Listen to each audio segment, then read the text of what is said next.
Hey! You are listening to the Grumpy Guy BJJ Podcast. Hey, what's up, guys? Got to take care of a few things before we jump into this week's episode. First, our Ramping Isometrics for BJJ program. It is a 12-week program, all laid out for you. It's going to help you build strength and cardio in the fastest, safest, and most convenient way possible. This is how James and I have been training for the past year, and we love it. So we put this program together so you can just follow along, and we are certain you will see and feel the benefits that we do. It's only $15. Just go to grumpyguybjj.com, click the drop-down menu in the upper right-hand corner, and you'll find it. Next, R3. This is our K2 D3 supplement. It is a combination of those two vitamins, D3 and K2. These are two vitamins that James and I have been taking for a long time that really help us recover from hard training sessions. And for only $15 with free shipping, you get a whole month supply. I was going to pull up some studies explaining the benefits of D3 and K2, but I'm not going to insult your intelligence and pretend to be a fucking scientist. I take it. It helps me recover. That's it. So for $15, check it out. And last but certainly not least, we have partnered up with Jiu-Jitsu.com. They have a ton of awesome BJJ instructionals, and they have hooked us up with a discount code for our listeners. It's Grumpy10. So what you got to do is you go to Jiu-Jitsu.com, which is DIGITSU.com. Find the instructionals you want, throw them in a shopping cart. In the little discount code box, you type in Grumpy10, which is just GRUMPY and the number 10, 10. That's it, no spaces. Boom, you get 10% off. You're up and running. They got a nice app you can download on your phone. That way you can take your instructionals right to the gym with you, watch the technique, drill it. It's a pretty sweet setup. So once again, DIGITSU.com. Discount code Grumpy10, GRUMPY10. Simple as that. To find all this stuff I just got done talking about, go to our website, grumpyguybjj.com. Click the drop-down menu in the upper right-hand corner. There, you'll subscribe to our newsletter for podcast updates. You'll find links for the Ramping Isos program, the R3 Recovery Supplement, and then under the Programs and Products tab, you'll find a link to Jiu-Jitsu.com. And let's be honest, if you guys can't figure out how to navigate a website by now, there's nothing I can do to help you. So quit fucking around, check it out, train hard, and let's get into this week's episode. And boom. Okay. Here we are. Back again. Friday podcast. Just like originally. The original, the OG. Friday morning podcast. That's right. Back when you only worked 4 days a week. Remember those days? I do remember those days. That's right. And then they talked you into covering a fifth day for a short period of time. And then it just kind of kept on going. Morphed into your, unless it's been, you're still just covering. Well, there was that. It was still covering it. And plus you get used to that extra couple $100 on a paycheck. Yeah. Yeah. So. They knew it. They knew it. They knew it. So, anyways. So back to Friday. Back to Friday with way less paychecks. I haven't worked in like 3 weeks. So we completely traded Fridays for 0 paychecks. Fantastic. Yes. Maybe not the best trade-off. No. But nonetheless. Regardless, here we are. Nevertheless, we're here. We're, coffee in hand, ready to rock. Gonna take a trip to the weed store after the podcast. You know what that is different about this Friday is previous when we were doing it on Fridays, I would be in completely sober state. Yes. James probably not. Nope. Because James is rarely in a completely sober state. It's a fine balancing act between a couple mental states. It is. But we are coming into this episode with a very scientific mixture of caffeine and THC. Yes, I got a CBD. little sugar thrown in my coffee, so I don't have the sugar in there. A little THC. Yeah. Well, I had some chocolate milk in my protein shake this morning. See? So I got some sugar in there. A little bit. Yeah. And so, yeah. It's a good combination. It is. Especially when you tone it out or space it out just right. Yep. I know we had your CBD infused pre-roll joint for the... Is it CBD infused or is that just the strain? Not infused, but like... That's just how it goes. Yeah. Sorry, wrong terminology. Come on. I know, man. I know, dude. I gotta step my game up, man. Sound like a fucking Amateur. Here, an amateur. Can't be an amateur here in Colorado. No, I know, man. Well, everybody's an amateur in Colorado compared to some of these fucking people. Take their science very seriously. It's like when I got into brewing for a minute, and you start, measuring gravity of the. It's like, what the fuck, man? There's people who are like deep down the science of brewing beer, and so. Did you ever brew any good beer that you liked, or was it all kind of fuck suspect? Yeah, no, it was all good. Was it? Yeah, dude, fresh beer is the best beer. It's good. It's really good. So why'd you stop doing it? It's a little bit of a time-consuming process compared to driving down to the beer store. So, you gotta order the ingredients, and that's the thing too with brewing beer is you remember Krenzer, right? Yeah. He's the guy who got me into it. Remember he brewed beer, would bring beer into old Gracie Baja. That's right. And that's right. He had the Stone Squirrel Stout. I had one that he'd given me, and I opened it in my kitchen, and it was overly carbonated, and it started fucking going off like a geyser. It was like spraying up and hitting the ceiling of my kitchen. And I was on the other side of the kitchen, and I oh shit, and I'm trying to cover it, and they go over to the sink. And it's spraying, and you can see the marks on the ceiling. I remember that story now that you're saying that. Man, I got cross-faced by the fucking Stone Squirrel Stout. Yeah. So, anyways, he got me a kit, and it's a 1 gallon kit. And so it's a little different. Usually you're brewing 5 gallons, and there's another step or so involved. And so this is kind of a quick and easy way to get introduced to brewing beer, but you only get probably less than 12 beers out of it. So for all the time that you're putting into it, you give a couple beers away, and and then it's barely worth your time. How long would it take you to get those 12 beers roughly? Man, well, so you had to brew it, which would be an afternoon, not a couple hours between brewing it and then bottling it. And then you had to let it sit for a couple of weeks. And so... Also, you're talking a couple of weeks. Yeah. You don't just brew it up. It's not fucking... It is like tea. It's basically fucking rot, brewing up some grain tea. Mm-hmm. And then letting it ferment is basically what you're doing. But yeah, you gotta let it ferment. So, unlike kombucha, which ferments in a day or two... Yeah, you gotta leave it, and leave it fermenting for a couple weeks. So yeah, I'd be 3+ weeks, and then you gotta order the ingredients and do it all over again. Yeah, do it all over again. So I got tired of that, so I doubled up. I ordered another 1 gallon kit because I didn't want to jump into the 5 gallon world just yet, and then so I was doubling it up and doing basically 2 1 gallon kits at a time, so I'd get a little bit more beer out of it. It was a little bit more worth my time. So I should do it. I don't have any excuse. It's not like I don't have time, but it is just another thing. There's some things you do, right? Yeah. It's you try things on, right? See how they feel, and it's man, I don't mind brewing beer, but for whatever reason, it's just not the what I have to make myself do it. Yeah, the time cost doesn't quite jive out for you. Yeah. I mean, there's a shit ton of things I do where the time cost isn't. Jiu-jitsu, right? Fucking. That's a good trade. It is, but you look at the amount of time that you spend for, I know it's hard because we really appreciate, and it is really cool the time. But if you look at it, it's dude, really, it takes you 10 years to fucking just start to figure this shit out. You know what I mean? It really is not the most efficient use of your time if you're just saying just for normal day-to-day activities.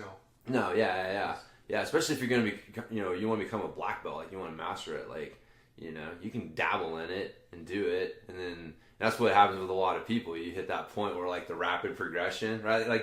Getting 80% competent at something, it's not. That's what the whole 4-hour work week, 4-hour whatever hack is. It's look, it doesn't take that much effort to get 80% competent at something. And if you can get 80% competent at something, man, you're better than most people.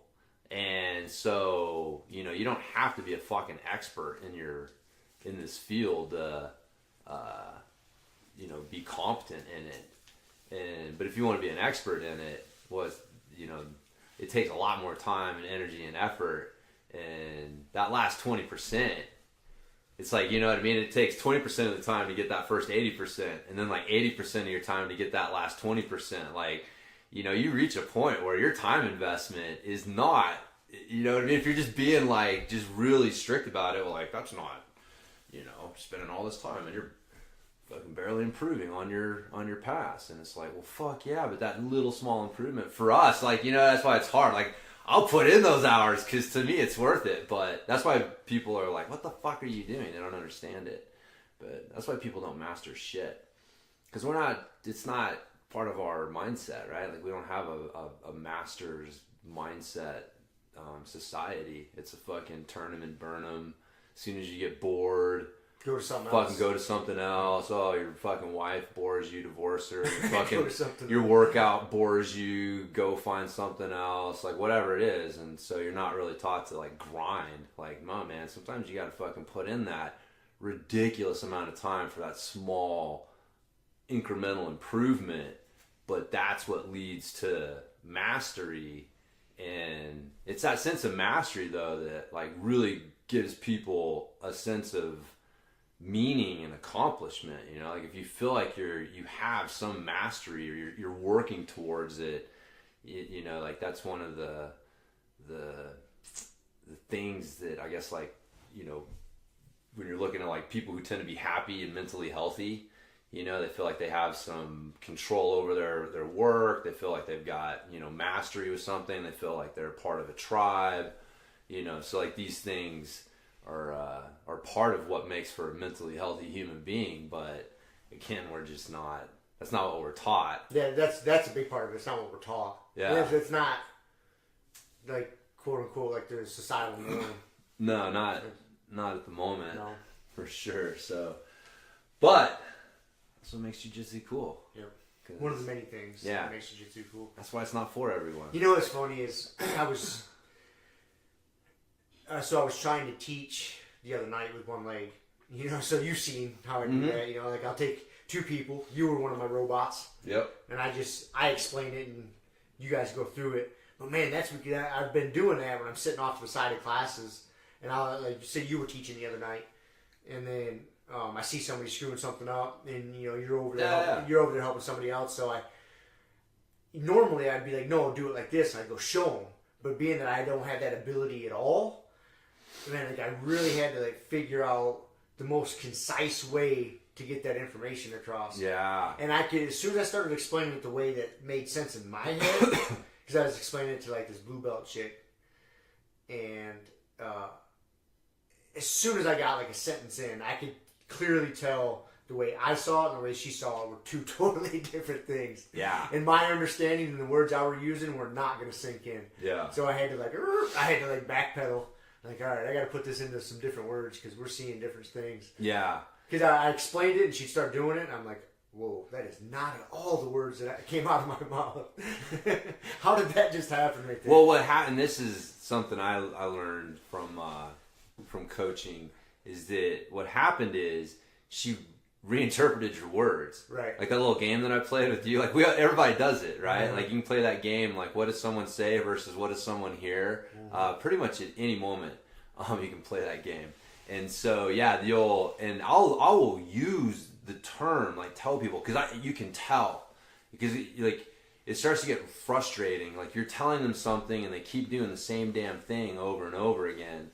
And it's like, look, you're not changing the words in your head. You just keep using the same fucking word, because when you're doing a technique, like, you have to think something, right? Like, words at first, like, a technique is step 1, step 2, step 3. There are words in your head that are driving the technique. At least there fucking should be. There should be. There isn't. You can tell with some people the blank look, and they're like, dude. Like, we explain this. Step 1, pass the arm across. Step 2, do this. Like, if you use those words in your head, and that's the thing, a lot of people don't know how to be coached, and so they don't know how to, like, and so they literally reinterpret the words. So you say, you know, turn your hips, and she says in her head, like, I don't know, like, move my hips over here. And it's like, nah, it's not exactly the same thing.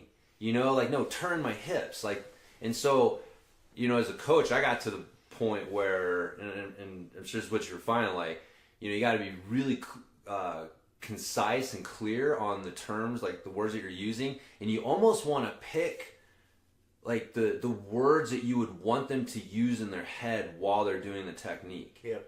Like chant, like stop. Like I've had a few people that I've literally made them say it out loud. So like I couldn't get them to stop the fucking chatter in their head, and I literally had to make them say it out loud. Like say it out loud. Step 1, do this. Step 2, do this. And amazingly, the technique is always much better when they're saying it out loud. And then it's like after they said it out loud once or twice, it's like, okay, now I want you to do that, but I don't want you to say the words out loud. I just want you to say them in your head. And okay, now we're in the right thing. Let's just, you know, we're doing the right thing. Let's focus on that. But yeah, 100%. She was reinterpreting your words into her own coaching cues, basically, and then using those coaching cues to try to get through the technique. And they weren't matching up. No, man. She didn't understand the fucking what she's trying to do. So you see that all the time. Yeah, I see it all the time. And it's definitely getting a magnifying glass put on it when I'm trying to explain techniques with just words. Yeah. Where I do not have the ability to demonstrate. Yep. Very limited ability to demonstrate. It's been an interesting challenge. Yeah. Yeah, it's a fun little challenge. game. Yeah. It is like, you know, with fitness coaching, you get limited, you know, because you can only, you know, you show it to people, but you definitely have to figure out, like, how do I, because you'll be coaching like a group. You'll be in charge of like, you know, 3, 4, 5 or more people, and you see Susie over there like starting to fuck up her deadlift, and it's like, man, you better have some strong short coaching phrases in your fucking back pocket that you can just pull out and say to her across the gym, and she fucking does what you want her to do. Because if you're always relying on having to go and show people and put hands on people every time you need to help them move better, it doesn't scale. You can't help. It doesn't scale, and you're not doing your fucking job, man. Yeah. You're not doing your job as a trainer, really. I mean, so, but that's, you know, that's the goal. Like to be able to sit on one side of the gym and just say something and have people be able to pick up on it and correct what they're doing, and then you're like, then things fucking run smooth. But that's where there's just a lot that goes into coaching, which makes it fun, you know. And it's like jiu-jitsu, where the feedback is very quick, very immediate if you're doing a good job coaching or not doing a good job coaching. Because if fucking people are not getting it and they're flailing, like, you're not doing a good job coaching. Especially if it's a couple people that are doing it. Right. Yeah. Yes, and you're seeing the same I mistake. saw you self-correct that the other night. You were teaching that pass, and I can't remember what part of the pass, but I saw you go over and fix the mistake on one group, one pair of training partners. Yeah. Then I seen you go fix it on another pair, the exact same thing. And then I've seen you get up and look around and just watch, like, everybody, like, do a couple more rounds or a couple more techniques. You're like, all right, everybody stop. Come back, we gotta fix this. Yeah. But I saw it all play out in your head. Yeah, totally. You're like, I fixed it once, okay, anomaly. I fixed it twice, wait a second. I'm seeing a pattern. Let's watch. There's a couple more people here. Yeah, let's fix this. Yeah, and we've talked about that. That's like really, like, because you don't know, man. You're gonna do your best to coach something, but again, you don't know where the mess up's gonna be, and so instead of like over coaching it at the beginning, like, show people enough to get them fucking moving through the technique. Which, you know, if people hear me coach, they'd be like, what the fuck, man? You still talk a lot. I was going to say that. I was going to call you out on that. I'm glad. Well, see, I guess, like, so here's my, and this is, I'm going to go off on a little side road here. So here's my thought process on it. I like to show a technique 3 times. The first time through, man, I'm going to explain some things. I'm going to explain, like, okay, we're doing this. You know, here's why we're doing this. I need to get the elbow trapped over here. So I'll try and explain the fights, I guess, like what you're trying to do to get where you're going, like and then the next one go through it a little quicker, not hitting the details as much, and then the third one is like, you know, go through and so, but that's how that first one, man, I know it seems like I catch myself, I'm like, fuck, dude, you're starting to talk a lot here. People just want to do some technique, but it I feel like explaining those fights to people helps, because if they don't understand like why they're doing it, right? Like we were teaching teaching the flower sweep the other night, and it's like, man, if you don't understand that when you get that arm across and you reach around and you grab in, you know, the armpit or the material, whatever it is, but you're reaching around and locking your elbow down on their back, but you're doing that because you got to keep their elbow trapped. The fight's their elbow. Like you got to keep your hip in tight to the elbow. If you don't understand it, you're trying to keep that elbow trapped, and you're just reaching up and grabbing and just hanging on, then it changes things and it misses it. And so, you know, like explaining to people, look, we're doing this because you want to keep the elbow trapped. Now I don't, you know, like I said, like the next time I don't explain all those points, but I don't know. That's just, a lot of it is people tend to coach the way that they like to learn. Mm-hmm. And so, like, I'm very analytical. Like, if I understand why I'm doing something, I have a much easier time. That's it. You know, I was going to point that out, because you are super analytical, and you need to know why you're doing shit. Like, it doesn't say. I've seen that with you. Like when you're learning to move, if there isn't a why there, it doesn't sink in. You know, it's just the way it is. And so that's the way. As soon as I know why, then it's like, oh, done. Yeah. And then you got it. Catalog it, on to the next thing. Yeah. And so I see it when you teach it, that's how you try to get it across to people. Yeah. And I understand that you know, jiu-jitsu is a long process. Yeah. And so there's a lot of things that people are going to have to hear 2, 3, 4 times. 6 times before they get it. But they're going to have to hear it. You know what I mean? So, like, I'm sitting there explaining this stuff, and, like, do I expect the new white belt who's only been training for a couple months to remember all of what I'm saying? Like, is what I'm saying maybe a little bit too much at that moment in time for that one individual? Maybe, right? But, like, I'm thinking about it, like I said, in the bigger picture, because, like, in another 3 months, he's going to hear somebody explain something, and they're going to, and it's like, okay, there's time number 2, and then there's time number 3, and he gets it, and he's like, why didn't anybody ever tell me this before? Right? It's like, motherfucker. At least, you know, it's a little different, you know, thinking about that, because I learn best a little bit differently. Like, sometimes, there's a lot of times, I don't know the why I'm doing something, and I don't really care, because I know it'll present itself to me when I screw it up. Right. I'll do that a lot. When I'm learning a new move, you know, I get shown something new, there's times that I won't even fucking think about why.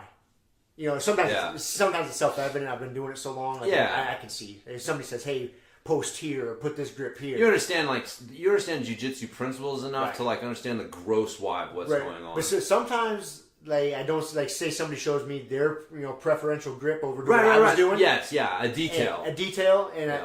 And there's times I'm like, all right, I'm like, okay, fuck it. Yep. And I'll just run with it. Yeah. I won't put too much thought into it until I put it into use, some drilling, some live rolling. And then it doesn't work, or it works really well. Then I start dissecting it. Yeah. Like, that's how I learn shit. I'll just go on blind face sometimes. Like, coach says wrap back here and grab his armpit. Fuck it, I'm wrapping back there and grabbing the armpit. Right. I don't understand. I'm trying to trap the elbow with my chest. I thought I'd just grab the armpit. Right. Later on, it'll present itself to me. Oh, I was trapping the elbow, so maybe I don't need the armpit. You know what I mean? So I know that's kind of how I learn. So I know there's other people that learn like that too. So they're like, fuck it, just tell me step 1, 2, 3, and 4, and we'll figure that out later. We'll do it, and figure. We'll go paint by number first, and then I'll do that too. There's definitely, I feel like with details, like you're saying, like if somebody's like, I like this grip, or I like doing it, you know, this way. But again, like the problem that I have is if it seems to completely violate something else, some other like thing that I know. Like, that's where I have trouble, where I'm like, dude, how do I square this away? If I can square this away with the other thing, you know, as long as it's not just completely violating some other principle that I think that I understand, then, like, I'll do that. I'm just going to do this and get blown up and see what happens, but just do it on faith, like you said. Like, okay, if you know, he says to do it this way, I'm going to do it this way and see what happens. And, it's you do. You see where people are shutting it down, but what's funny though is sometimes you're doing it. Cause that's kind of how that pass that I was showing people the other night came about. Is it's a weird hybrid of a bunch of people's shit. Like it's not one pass. Like nobody's shown me that pass, but a lot of people have shown me like elements of that pass, and a lot of it was like, okay, I'm going to do what you showed me. A problem presents itself, but man, for whatever reason, my answer to that problem is not the same. Is not your answer. And so like the answer that I come up with is maybe veering down a little more. I thought I turned my freaking ringer off. Fucking phone. Veering towards somebody else. Like I think like, we got like Pimenta and then we got like Canuto, right? And they both have like a little bit different jiu-jitsu. And so like I can start a pass like Pimenta and he's got real heavy pressure. Like, man, when that dude starts fucking moving forward and putting pressure in, good luck. It's we've talked about it. It's like any movement is side to side, screwing in tighter. Canuto plays a little looser. He can kind of like do a little bit more of the, surfing and end up on your back and shit. And I remember when he was here, he even said like, that's just not my game. I don't have that high pressure game. I like to play this little game here. And so they got a little bit different style of jiu-jitsu. And so I learned stuff from him and I learned stuff from him. And it's like, I may start a pass like Pimenta and encounter a problem. And instead of continuing to try that pass the way that like Pimenta answers that problem, I kind of switch gears towards like, I kind of like, this answer. I'm in a similar position to what Jamie showed me here. And so now I can kind of use what Jamie's showing me. And so kind of what we're talking about, like pathways, right? Like I learned these different pathways from different people and then kind of learning how to like integrate them in. But like you said, like you have to have faith. It's like that with anything, with jiu-jitsu, with fitness, with fucking life coaching, anything. There's a moment where you just have to, because coach said so. Why are you doing it that way? Because coach said so. Because coach said so, man. And I'm doing it. I'm learning something because coach said so. And eventually, you start to expand beyond that. But there's definitely times when you just got to be like, man, coach said so. I may not understand it 100%, but I just have to have faith that I will do the process and just coach said so. That's what I'm doing.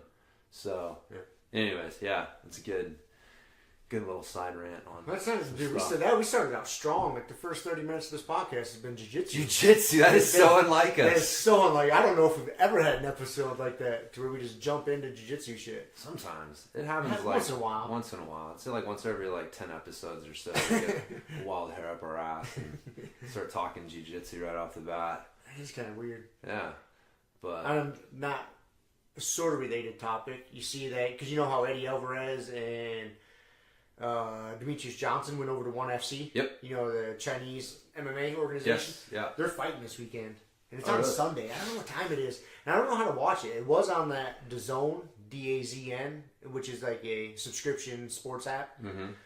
But now it was on something else. I just saw it advertised, like the Bleacher Report. So I don't know if you gotta have a fucking subscription to that or how that works. I have any idea, dude. Man, that's a problem with watching all this shit. You gotta figure out how to watch it. Yeah. You see now with UFC that the pay-per-views, I believe I heard this right, is that you can't get the pay-per-view unless you have an ESPN Plus subscription. I seem to remember like ESPN Plus, hearing that they are the exclusive provider of UFC pay-per-views. So unless you're paying that $5 a month for the subscription and that pay-per-view comes up, I don't think you can go just. Wow, even through like the $60. UFC Fight Pass, huh? What's that? Like you can't even get it through the Fight Pass? I'm not 100% certain, but that's the way I heard it. I'll have to see. I mean, there will be a moment where I'll go to buy a fight and then we'll learn. Yeah. Then you can just use my login. I got the ESPN Plus. Yeah. Yeah, that's cool, but that's interesting. I can see that there's a lot of fucking people trying to make money off those three letters, man. Yep. And ESPN paid a lot of money. I mean, whoever the fuck bought it paid a lot of money for the UFC, and ESPN paid a lot of money for the rights to show the UFC, and they're trying to cash in. Everyone is trying to cash in trying to get some return on those billions. It's going to take it's a bunch of fights. Man, they are just pumping the fights out. Pumping them out. Every weekend they have something. It's like... The problem is, I think I'm sure I bitched about this before, is that there is, like I just talked about with that DAZN and the Bleacher Report and ESPN Plus, you got to have so many different services to watch the fucking thing. You know, like if there's a pay-per-view, like you can watch, they're not on Fox anymore, but they'll have ESPN, regular ESPN prelims. And so if you don't have cable or an ESPN subscription, you can't watch those. Then they have the ESPN Plus prelims. So if you got that subscription, you can watch those. And then you got the fucking pay-per-view, or whether it's on ESPN Plus or sometimes it switches back over to ESPN. Yeah. So they're doing the same shit they did with Fox, like flipping back and forth. Yep. God damn it, man. That just makes me want to bang my head on the wall. Yeah. I'm no marketing genius, but that just doesn't seem... I'm just trying to spread the love, man. There's something, dude. Like, spread what the the fuck, love, man? Well, that whole ESPN Plus, dude, it's funny. I know they didn't do it just for the UFC, but they basically were, like, those two are tied at the hip. Like, that's kind of one of the main things that they're getting. One of their main pushes is the UFC stuff. Yeah, and on that app, it's like UFC stuff, and then soccer, and like some college basketball. But now that it's March Madness, I don't even know if they're putting college basketball on there. Yeah, it's a lot of like, just other shows, like analysis shows. Yeah, they have. They got all the 30 for 30s on there. Yeah, so that's kind of cool. Yeah, but, that's sweet. You watched the Bad Boys one yet? I think I did. Did you? I think I did when I first got the app. Yeah. Yeah. Nice. But what else is he going to talk about? That was kind of random. Oh, this is super random. So I got some weird news topics. Oh, okay. That I came across. I don't know how I came across this, but this is fucking awesome. So there was these two guys in Australia that got into an argument, neighbors of some sort. They live out in the fucking sticks, from my understanding of the article.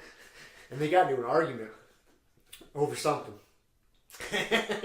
And the one neighbor had a bow and arrow on him and started pulling it out. And so the other neighbor grabbed his phone out to record it, whatever, to try to get him in trouble. Well, the dude shot the arrow at him, and it just so happened hit the phone. Like, it hit the phone and deflected, like, kind of cut the guy's face, but that was it. That was the only injury he got. And they had a picture of it, the arrow right through the phone. It just shit house fucking luck. As he pulled it out, the dude was pulling out a bow and arrow, and it fucking saved his life. Dude, that guy tried to shoot the motherfucker. Like, you know what? I just, like, on some level, like, how glad is that guy that he hit that phone? Like, what the fuck are you gonna do? You know what I mean? Like, we've had that discussion. Like, how are you gonna dispose of that body, motherfucker? Like, they live far enough out in the sticks. Man, he might have just been able to. Maybe. You know what, dude? Feed it to a croc or something. They might be a different breed. I feel like that's one of those things that, 10 seconds later, you're sitting there staring at a fucking dude with an arrow in his face, and you're thinking like, shit, fuck, that may not have been the fucking best idea. That wasn't the best decision. It was not the best decision. So, man, like, you know what I mean? Like, yeah, the guy holding the phone was lucky, but dude, the dude shooting the arrow is lucky too, man. You don't want to fucking live with that. Like, yeah, you're gonna have to deal with some shit, but way less shit than if you put a fucking arrow in old boy's face over some fight over, like, your sheep ranging onto his land. I'm sure it was something ridiculous. Oh my god, man. But I got a kick out of that story. Yeah, that's a good one. Yeah. I was gonna say there can't be guns involved because they got. It's Australia. It's Australia, but they a bow and arrow. I was waiting for the boomerang to come and do it, but I guess no boomerangs. Man, I saw this fucking guy making his boomerang. I think because I found that article and it was Australia. Maybe it was on YouTube or something, and then it related. As you might like this, and it showed some guy with a boomerang doing a trick shot. Oh. Man, that was fucking cool. I remember having a boomerang as a kid. Like, me too. Not like an old fashioned wood one, but a plastic one. Yeah. Like one that you could actually get to work. Yeah. Yeah, it was fucking badass. Yeah. I thought about that. I was like, man, has he tried a boomerang yet? No, not really. He can't quite throw good enough yet. Man, boomerangs just aren't the thing that they were when we were kids. Why? Because they got iPhones? Well, no, but I just mean like I don't know. It's funny, man. There's like a zeitgeist thing. You know what I mean? Like there is like a pop culture mindset in the ebbs and flows, right? And like, dude, when we were kids, boomerangs and you had fucking Crocodile Dundee. Like Australia was like. It was just a different thing, man. Like people were just all enamored with anything Australian. What was wasn't there a cartoon guy or superhero that had boomerangs? That fucked people up with boomerangs? I don't remember. I just remember that dude on fucking Suicide Squad, or Suckers of Pain, as Z calls it. That's what he calls that movie, the Suckers of Pain. It's like, I want to watch Suckers of Pain. But there was that Captain Boomerang dude on that movie. But he's some fucking C-rated DC comic book guy. I doubt that you... If he did, man, he had to have something to do with Australia. So... Anyways, I don't know. Yeah. That's completely random. But I saw that, I was like, man, that's cool as fuck. Yeah. Shooting somebody's fucking phone. That and the boomerang. Boomerang, yes. Yeah, boomerangs were cool. I don't know if I want Z to have one. We gotta get a stone arm up. I know. You just gotta work on that. We gotta work on that, and then we can get him to throw shit. Yeah. I got him a rope in his tree now, so he can swing on it and climb on it. Sweet. I know. You gonna still try to build a jungle gym? I don't know, man. We'll see. I have all sorts of ideas in my head that once I start going out and thinking about what it'll take to put them in reality, start rethinking them. So, we'll see. It's not a small project. It's not a small project. And, yeah, I don't have a shit ton of room in my yard. So, if I can just keep stringing stuff off his tree and turn his tree into some sort of, that's what they used to do. Yeah. Build fucking tree houses and put a little fort in there. I'll still do that. You can still do that. Yeah. I'll just put a ladder all the way to the top. Just hammering 2x4s. That seems safe. Yeah. Just make sure you get like 4 Each year for his birthday, you let him nail a new step in. Right. Yeah, yeah. And then he gets a little bit older, a little bit stronger. You get just one step higher in the tree. As you get heavier, you get to climb to the thinner branches. That seems safe. That's right. That's the way we do it. Oh, shit. Yeah. So we should go the opposite of that, but... Yeah. So, alright, so any other news stories? You said you had a couple. There was a couple. What was the Australian cell phone guy? There was... Huh. Oh, there was a... This isn't really worth mentioning, but fuck it. There was a guy in Florida. Of course it was Florida. That he was on his way to work at Hardee's or Arby's, one of these fast food places. And he didn't feel like showing up for a shift. Mm-hmm. So he faked a robbery. Like he faked that he got robbed. He called 911 and said he got robbed and tried to put on this whole hoax when he got called. It was all just a ploy so he didn't have to show up for a shift at work. Man. I saw this and I started thinking like, man, this is... Dude ran out of doctor's notes. The doctor's like, I'm not writing you any more notes for work. He's like, I know how to get out of work. I got robbed. Get out. Yeah, I get a note from 911. Like, hey, now, can you tell my boss that I got robbed? Yeah, you call 911 like, hey, I got robbed. And can you email me over a letter? I got to send this to my boss. Yeah. Can you tell my boss if I give you his number? Can you tell I'm not going to make it in because I got robbed. I can just hear that conversation. Yeah. Yeah, me too. I don't know why that was in the news, why it was newsworthy, or how I came across it. People are desperately looking for news stories, I guess. I don't know. But I thought it was... That's pretty funny, man. Yeah. That's up there with the good excuses. I've heard some pretty good excuses. Yeah. Yeah. I've done... I can't remember if I've ever had nothing like that to get out of work. I've never pretended to be robbed. No, not I wrong. did work with a guy that now that I think about that, yeah, this guy was a raging alcoholic. Like, he loved fucking drinking, and so needless to say, I worked at a machine shop at the time, and starting times like 6 a.m., 6 or 7 a.m. 7's late, and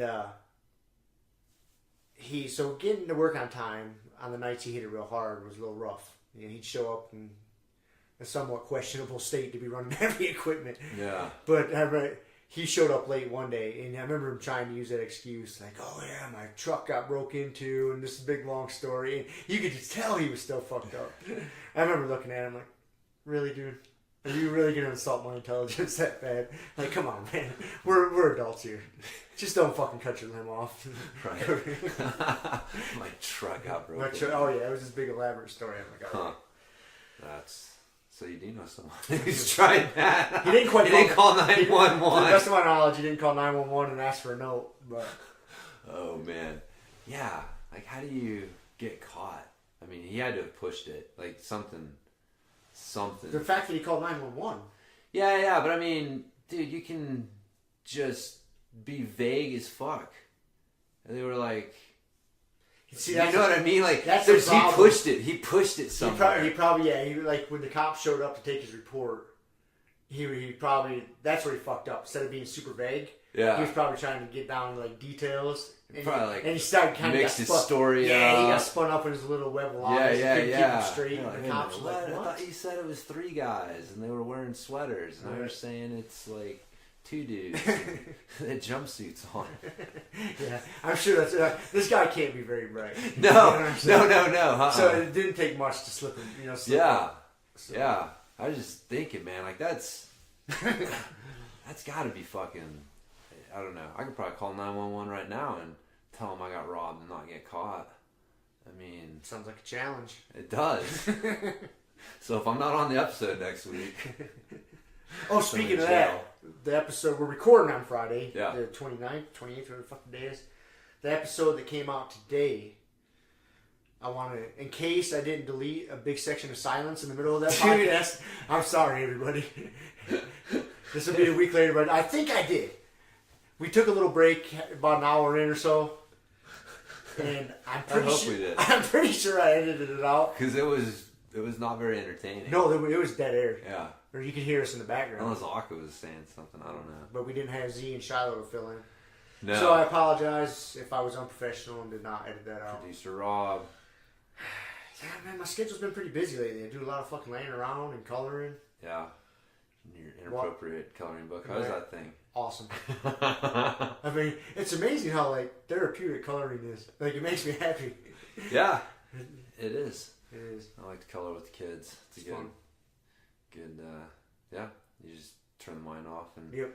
Yeah, you feel like you're mastering something. Yeah, you do. Staying in the lines real good. Yes. I do. I'll put on a podcast, may or may not be barbecued, and just sit there and just fucking just color. I'm just jamming out, man. Just fuck yeah, man. It's kind of cool. Well, cool. That's good. That was random. Yeah. I'm not sure where that came from. What, did you see all the stuff with Conor McGregor? Yeah, I call bullshit. On which part? Oh, him retiring? Well, he's got like some, I guess like there's some sexual assault allegations or something. Oh, I didn't even see that. Coming at him. I knew he got arrested like a couple weeks back in Miami or in Florida or something. Yeah, smashing some dude's phone. Not quite an arrow, but... Yeah, something. There was something along those lines. I didn't care. I didn't pay too much attention to it. And I knew he'd get out and as much money as that motherfucker's got. Yeah. Yeah, then I heard he retired. You put it out on Twitter. Yeah, Twitter tired. I think it's just a ploy for him to stay relevant. Just to be in the media. Yeah, well, in light of the sexual allegations or whatever. Really? See, I didn't hear about sexual assault allegations. I didn't hear about any of this. Yeah. What have you heard? Like, what are the kind of details? Anything? Man, I haven't heard, like, what... I haven't looked into, like, the allegations themselves. Just, I guess it's back in Ireland.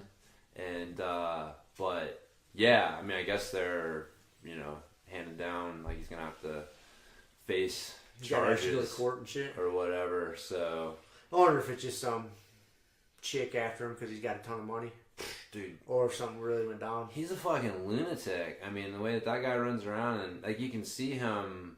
Like, he doesn't... It wouldn't take much, for him to, be in a pub, slap some girl on the ass. Oh, and then she realizes, oh, that's Conor McGregor. He's got proper 12 whiskey. He's rich as fuck. Yeah.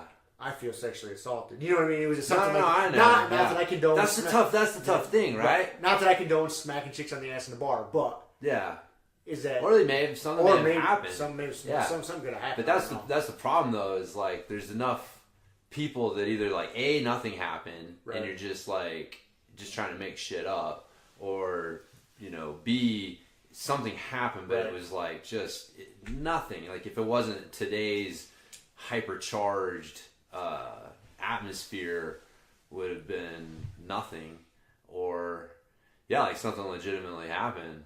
But either way, it sucks, man. But that guy cannot stay the fuck out of trouble. Like he's a wild motherfucker, man. He is. Like legitimately. Dude, anybody who's really gonna fight for a living is kind of a wild motherfucker. Yeah. You know what I mean? And he's even a different breed than a lot of those guys. Because he found the hack to the system. Yeah. He got in, created this persona, made more money than anybody else has in MMA, and he's dipping out. You know what I mean? So he's definitely even cut from a different cloth than some of the fighters. Yeah. But he's a loose cannon motherfucker. Oh, totally, and now he's got a ton of money to go with the loose cannon, characteristics. Yeah. Like, do you really expect something not to happen? Yeah. No, I mean, he's definitely not showing great discretion. So, I mean, yeah. Anyways, it's kind of sucks. I'd like to see him fight again, but honestly, I don't even care if I care to see him fight again. He sells tickets. People get excited. You can't tell me that you wouldn't. You wouldn't fucking pay to see him fight. Yeah, if Khabib was gonna whoop his ass again or something. There's all sorts of people you can make. I mean, I got a little excited when I thought that him and Cowboy Cerrone were going at it. I mean, that was the strong rumor there for a few weeks. Until this shit came out. The retirement. I didn't even hear. When did you hear about this sexual harassment stuff? It's been a couple days. Has it? That it came out, yeah. I haven't been on the interwebs much. Yeah, no, I just saw it on a couple of the grappling sites that I check out. So, speaking of which, the fucking social justice warrior nonsense, every once in a while it bleeds into our world. Just a hair. Into the jiu-jitsu world? Into the jiu-jitsu world a little bit. What happened? And, I saw this article, one of the websites had posted. It was something about, like, why do successful female grapplers make, some men so angry or men so angry or something like that.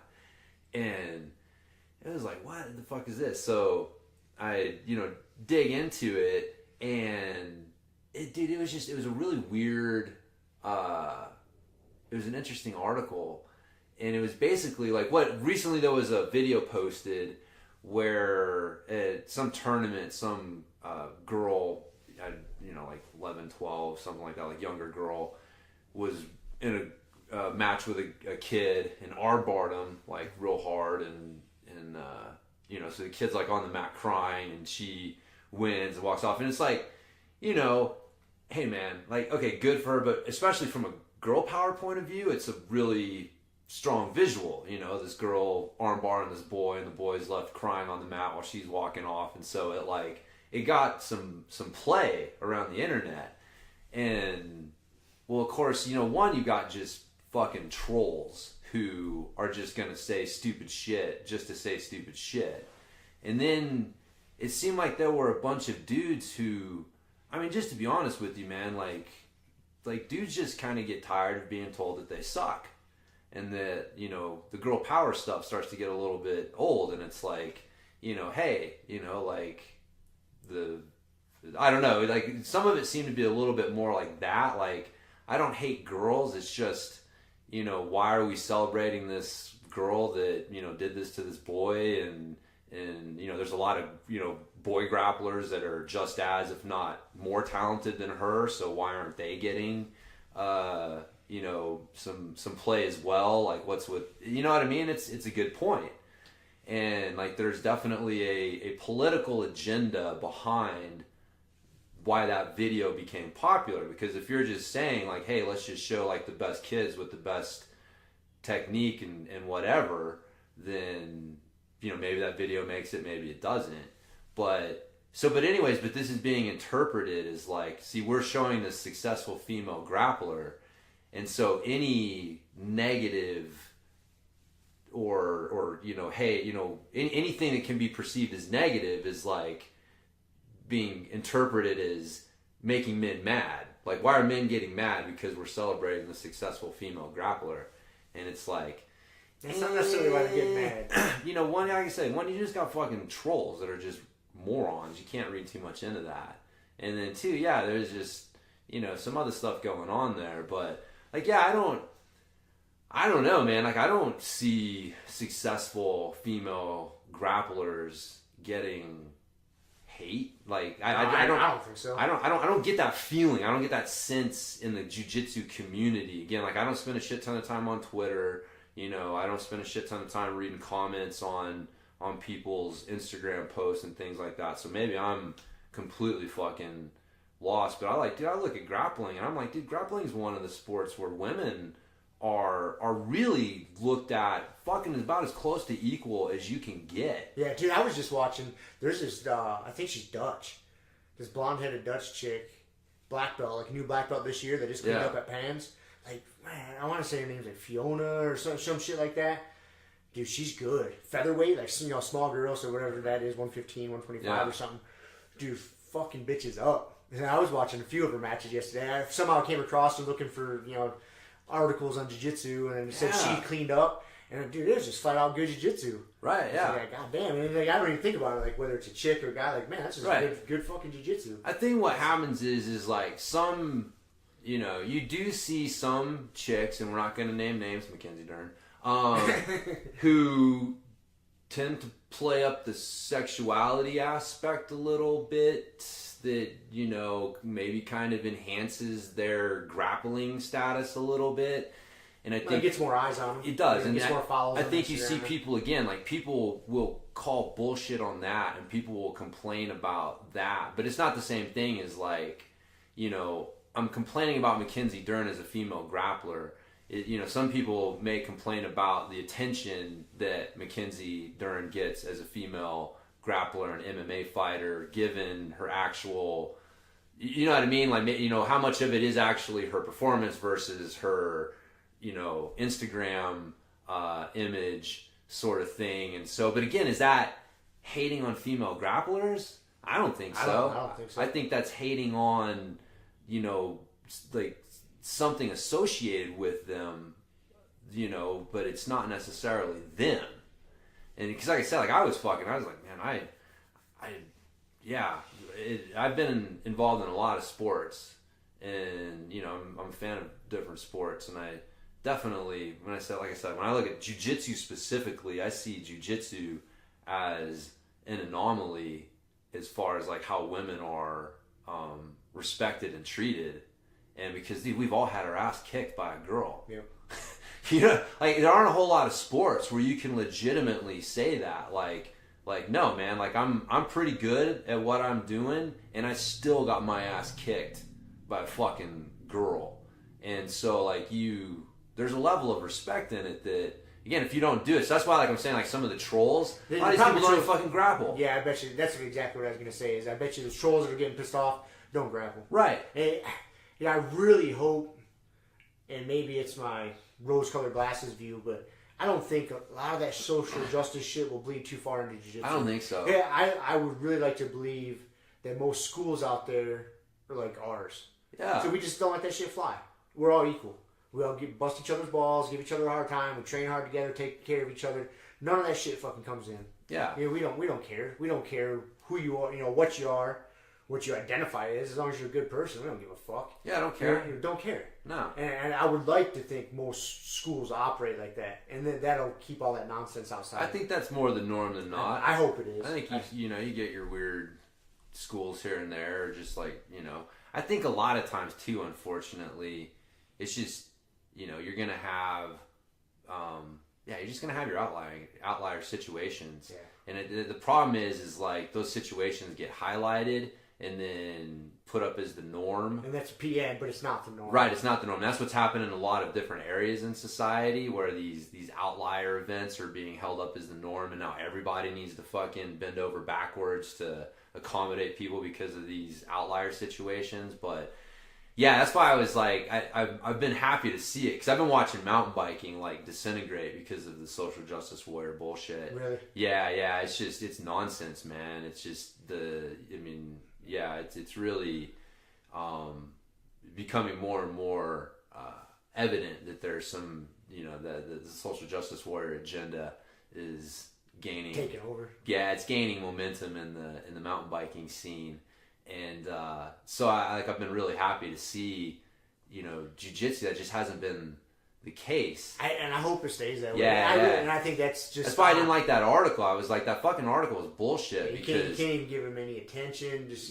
Why would you even start to put in people's heads? Yep. Because once you say that, then you start people thinking oh wow, do they? Yep. Do men get upset over successful female grapplers?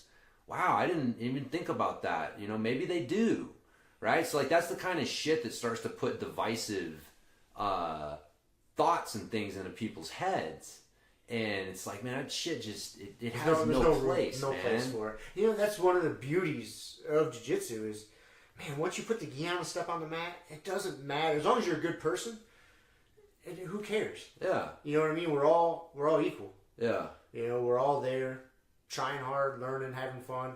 And, I mean, you just think of the diverse group of people that we have on that mat. You know what I mean? We got fucking doctors, lawyers, cops, truck drivers, waiters, waitresses. You name it. Yeah. From every fucking spectrum of life, we got it. Yeah. And it doesn't matter.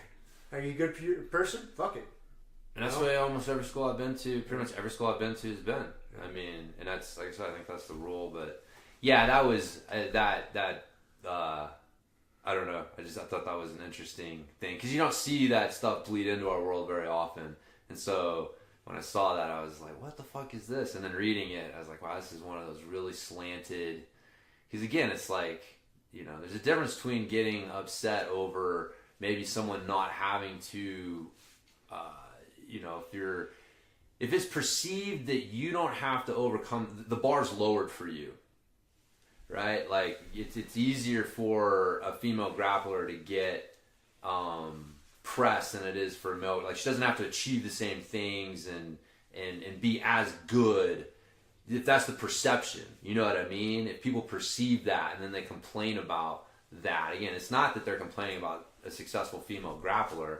What they're complaining about is the perception that certain people are being held up, either they don't have to overcome the same hurdle, or they're being held up in a way that is trying to put other people down, right? The way that they're being presented is in some way that makes other people feel bad about themselves.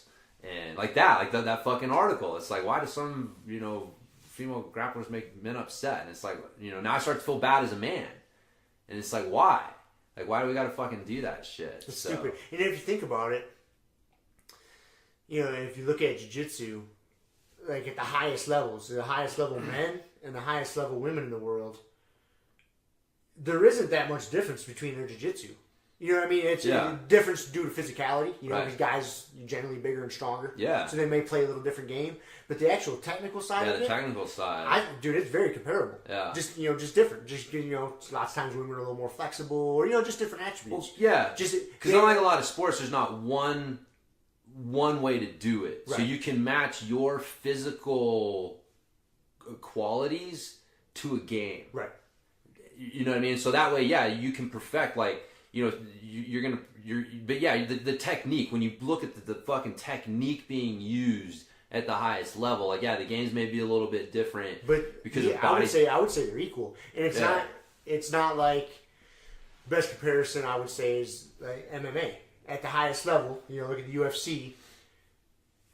The guys are just better than the women at this point in time, just because they've been doing it longer. Women's MMA wasn't popular. There was very few women that fought, so they're a little behind the curve, so to speak. You see what I'm saying? Yeah. They're not. They just haven't been doing it as long. It's hard to match when you got a kid coming into MMA who's got a wrestling base, right? He's been wrestling since he was fucking 4 years old, right? And then he starts with that. He's already ahead of the curve, right? And how many girls have that kind of background? Most of them don't. Very, very, very, very few. And really, women's MMA is still in its infancy, right? And so that's kind of what I'm getting at. Yeah. Amanda Nunes, and pick any champ in the guy division. Yeah. There's a gap.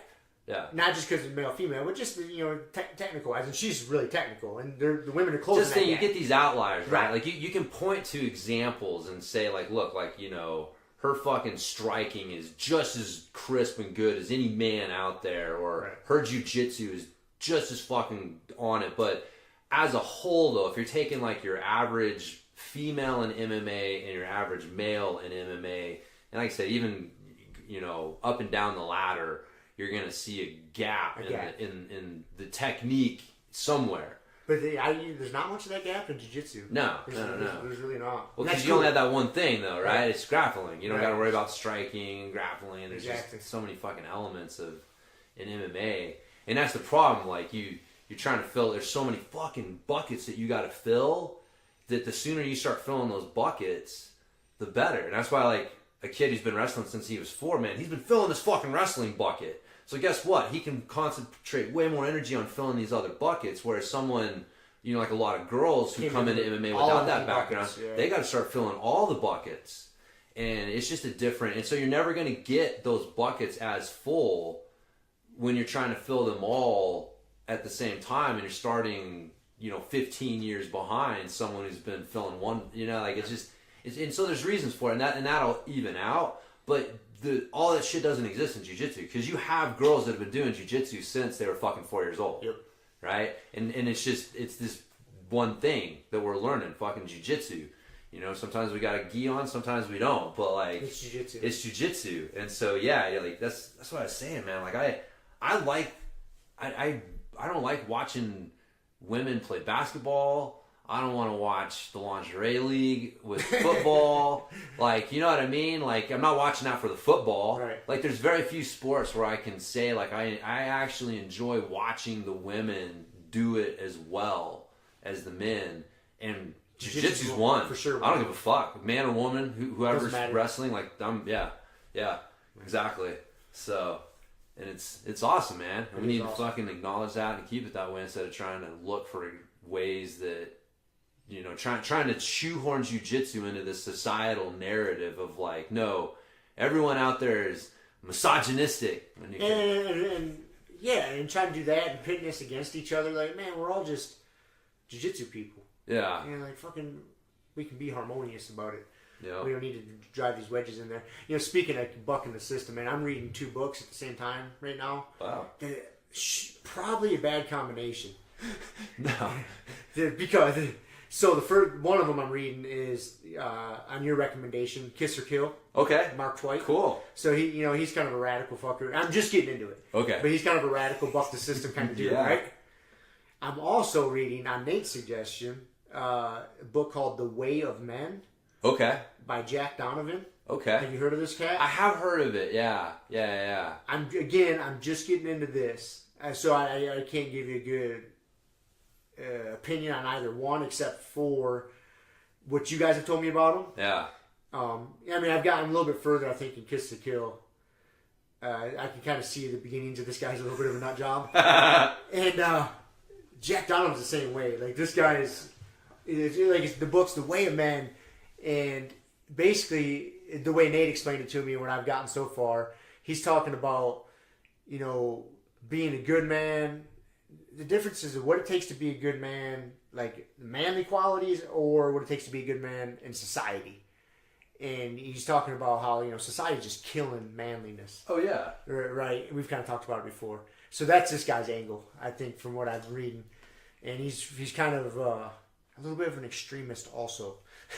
So Nate, the way Nate framed the book to me, he's like, I won't give you a spoiler alert, but he's like, the guy's got a lot of good points, but his solution is very rudimentary and elementary.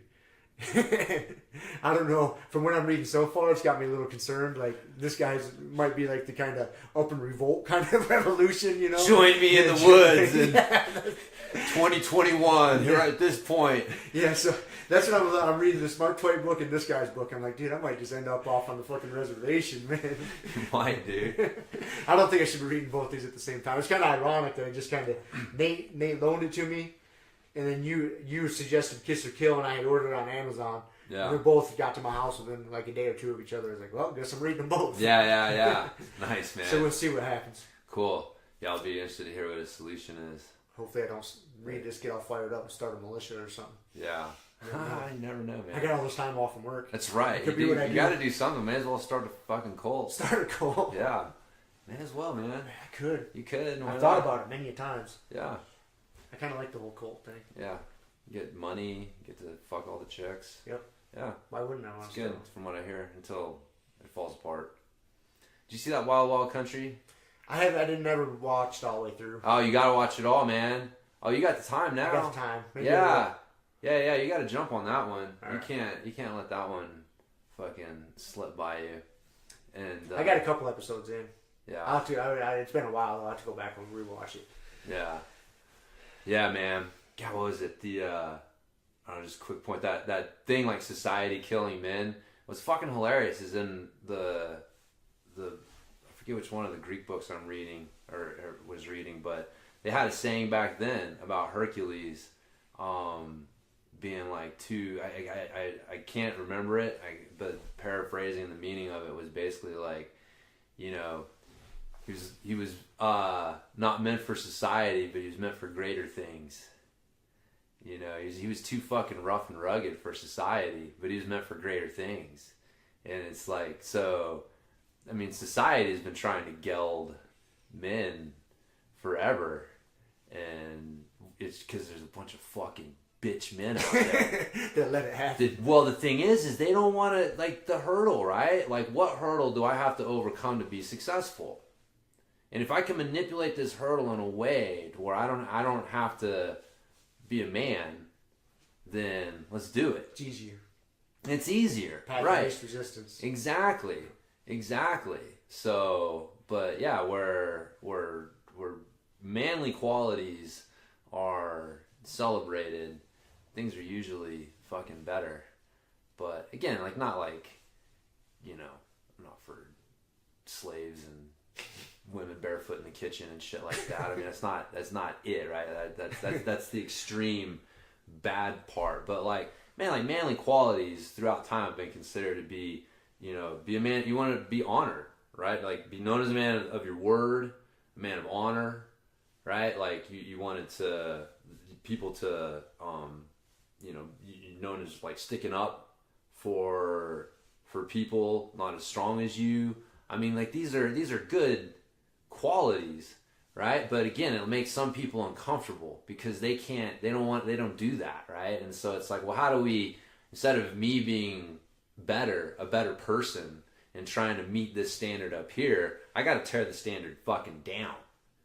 And if I can tear that standard down where I look like I'm doing what needs to be done and this guy looks like a fucking lunatic because, you know, he's got muscles and he talks about things like honor and dignity, like fucking outdated ideas. Is that shit? You know what I mean? But it is in some ways. It's like, you know, you talk about those things today and people look at you like you're fucking funny. Like, honor? What do you mean? Muscles and honor and dignity? Yeah. What kind of caveman are you? Yeah, exactly. Exactly. You'd be called a misogynistic caveman. Caveman. It's like, oh, I know where you're coming from. I know you just want to fucking bash women over the head and drag them back to the cave. Well, yeah. Well, no. No, dude. Not exactly. Any chick that let me sneak up on her and fucking club her, I don't want. Too easy. It's too easy, man. Too easy. Yeah. It's like, yeah, if they're not... Kelly would never fucking stand for that. She'd beat the fuck out of me first. She'd go to deep half guard. She'd see that club coming and she'd just fucking pull the deep half guard and sweep me. And her and I were sitting over there judging your deep half guard the other night. It is. We were in the recovery corner. Yeah. It's bullshit. He went to deep half and I looked at Kelly and I just shook my head. I was like, nope. He hasn't been watching your deep half. My whole strategy for deep half is to get the fucking lapel. That's it. I just want to shove my hands under and then grab that fucking near side lapel with my hip, the arm up by the hip. And then once I get that lapel, I just fucking, that's it. I'm not trying to do anything else. I'm just trying to get the fuck out of there. Because if I can just get to my feet somehow, if I can just start to get up, like that lapel, they have to deal with it. Like if they stay in, they're going to kind of get swept, and if they back out, then I got what the fuck I wanted anyways, man. So I ain't trying to sweep anyone from the half guard. Man, that's just like another position for me to try to get out of fucking S-mount or whatever. Because everybody's getting really good at shutting down my reverse De La Riva bullshit. So, anyways, yeah. Yeah, that's why I looked over and I was like, was that deep half guard? I don't think that was. Kind of. That was bullshit. It was an interesting interpretation of it. It was an interpretation, yes. That's what it was. It was a movement based on deep half guard. It wasn't deep half guard. It wasn't quite deep half. No, it was some like lapel. Dude, it was retarded.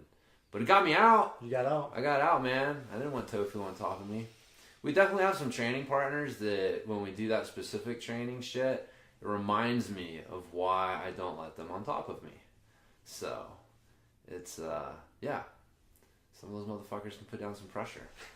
You also don't want Nate squeezing your head. You do not want that fucking ginger gorilla squeezing anything. Dude, that motherfucker, I went to Turtle and he whipped around to my head and got front my headlock fucking position? Front headlock and got my head between his thighs and started squeezing it. Did he tap you from there? No, man. I was like, what the fuck is this guy doing? He's Suzanne Summer in my head from Turtle. He will squeeze the fuck out of your head. And I'm like, God damn it, I gotta get out of here.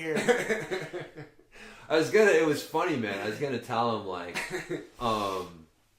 you gotta, there's a fine line, right? Because if you don't want to elicit a panic response, because then people will get the fuck out of there. Right. And that's what happened to me. Like, he started to elicit a panic response. Like, he was squeezing, and I couldn't get the fuck out of there. Well, and it's funny is, I know exactly what you're saying, because it's a panic response on two levels. One, it's crushing your head. Yes. Two, it's such a bullshit submission. It is such a bullshit move. You do not want to tap to that. I gotta get out of here. I got it. I don't care what happens to my head. I am not tapping to this. Any other submission. You can do whatever Any you other want. submission. Yes. Do not Suzanne Summers my head. Yes. That was it. And so I got the fuck out of there. And but anyways, it's like, you know, if he doesn't quite elicit the panic response just enough to like make people like just sit there, then he can work what he's doing. But when he starts squeezing as fucking hard as he can, I'm like, I gotta get the fuck out of here, man. I don't care what he gets. He's done that to me before, to the point where it was panic mode to get out. Like, I am not tapping to this fucking bullshit. I was like, what is he doing? I've never had anyone do that before. Oh, it'll hurt too, and if it covers your face just right, you'll be smothered. Yeah, man. It's no good. I know. I was like, oh, I'm getting a turtle, okay, and I started just looking for my normal turtle shit, and he just fucking whips around in my head and starts squeezing the fuck out of my head with his thighs. Because even when he goes around to my head, I'm like, I'm starting to defend, like, you know, front headlock or guillotine or something. And then he just fucking steps over and starts squeezing, and I'm like, what is going on here? So, it's so humiliating. It is, man. It definitely is. It's funny. I think about that when I'm doing that shit sometimes to people. Where I'm like, dude, my fucking nuts are rubbing all over your head right now. Like, you should probably get out of here. I'm a little uncomfortable. I prefer you escape, but I'm not letting you out. Come on, man. Move a little more. Get out of here. Oh, man. So, anyhow. All right, there you go. You got any other randomness to talk about?